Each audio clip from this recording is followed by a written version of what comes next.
আসসালামু আলাইকুম বন্ধুরা, আজকে আমরা আলোচনা করব তোমাদের সাথে ক্লাস 6 এর ইংলিশ গ্রামার এর অ্যাক্টিভিটি সি নিয়ে আজকে আলোচনা করব, রাইট? এই অ্যাক্টিভিটি সি নিয়ে আজকে তোমাদের সাথে কি করব, আলোচনা করব। দেখো এখানে কি বলছেন, work with a partner and ask and answer the following questions, right?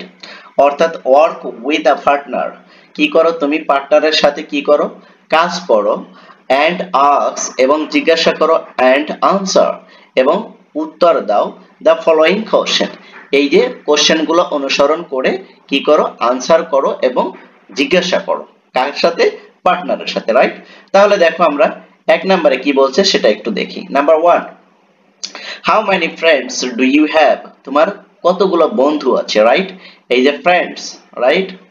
হ্যাঁ, তোমার কতগুলো বন্ধু আছে। তাহলে এখানে কি হবে, আনসারে কি হবে, আই হ্যাভ 10 ফ্রেন্ডস, আমার 10 জন বন্ধু আছে, অথবা আই হ্যাভ 8 ফ্রেন্ডস, অথবা আমার 8 জন বন্ধু আছে। অর্থাৎ তোমার যে কয়জন বন্ধু আছে সেই কয়জনের কি দিবা, সংখ্যাটা এখানে বসিয়ে দিবা। এই যে 10 এর জায়গা, ঠিক আছে, সংখ্যা কম বেশি করবা।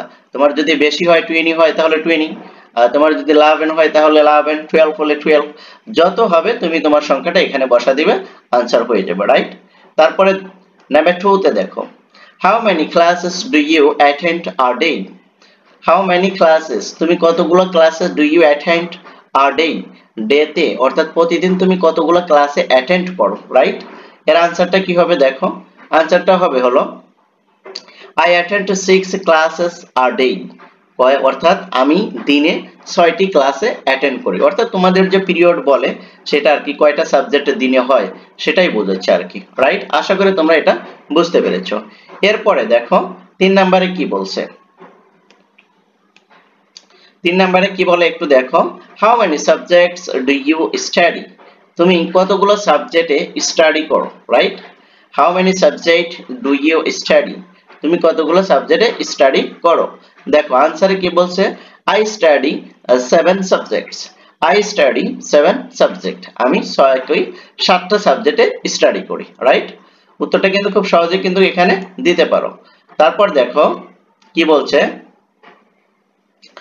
নাম্বার 4 এ দেখো কি বলে, how many books do you need in class 6, how many books do you need in class 6, তুমি ক্লাস 6 এ কতগুলো বই পড়ো, রাইট?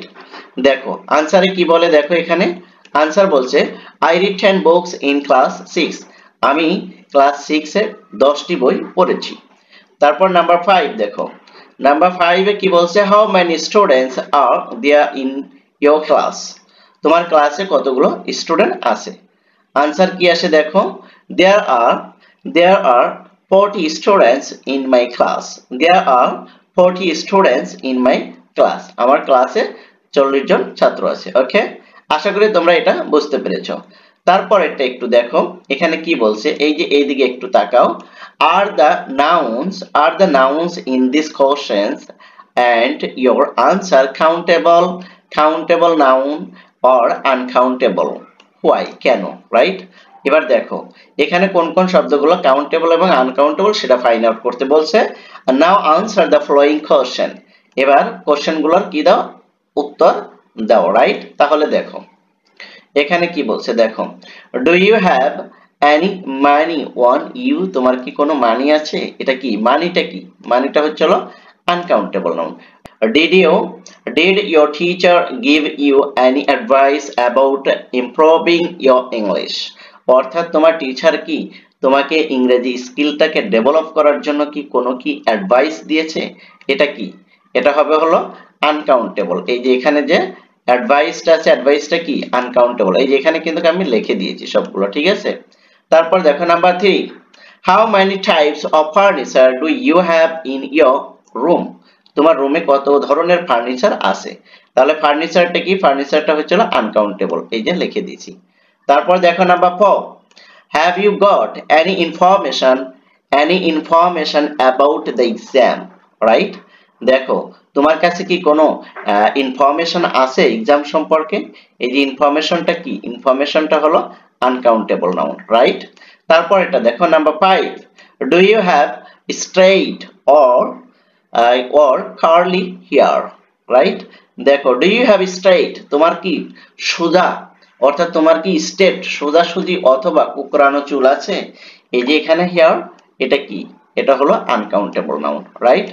তাহলে আশা করি তোমাদের কাছে আমি বিষয়টা খুব ভালোভাবে পরিষ্কার করতে পেরেছি। তারপরেও যদি তোমরা যদি না বোঝো বা কোথায় যদি তোমাদের যদি কনফিউজড কাজ করে, তাহলে তোমাদের প্রতি আমার সবচেয়ে বড় একটা কথা, সেটা হলো তোমরা কমেন্ট সেকশনে যাবে, কমেন্ট করে আমাকে জানাবে কোথায় তোমাদের বোঝাটা সমস্যা হচ্ছে। আমি সাথে সাথে তোমাদের রিপ্লাই দেওয়ার চেষ্টা করব ইনশাআল্লাহ। হ্যাঁ, এরপরে কিন্তু আমরা এই যে এই ভিডিওগুলো মেক করব, রাইট? ডি আছে, এই যে ডি, ডি থেকে আমরা শুরু করে একবারে এর যে ইগুলো আছে সবগুলোই কিন্তু আমরা কি করব, মেক করব, ভিডিও মেক করব। ততক্ষণ পর্যন্ত তোমরা ভালো থাকো, সুস্থ থাকো। আর তোমরা যারা নতুন আমার চ্যানেলে এসেছো তাদেরকে অসংখ্য ধন্যবাদ। এবং অবশ্যই এই ভিডিওগুলো যদি ভালো লাগে তাহলে অবশ্যই কি করবে, তোমাদের ফ্রেন্ড সার্কেলের ভিতরে শেয়ার করে দিবে এবং তাদেরকে দেখার সুযোগ করে দিবে। Thank you so much. আল্লাহ হাফেজ।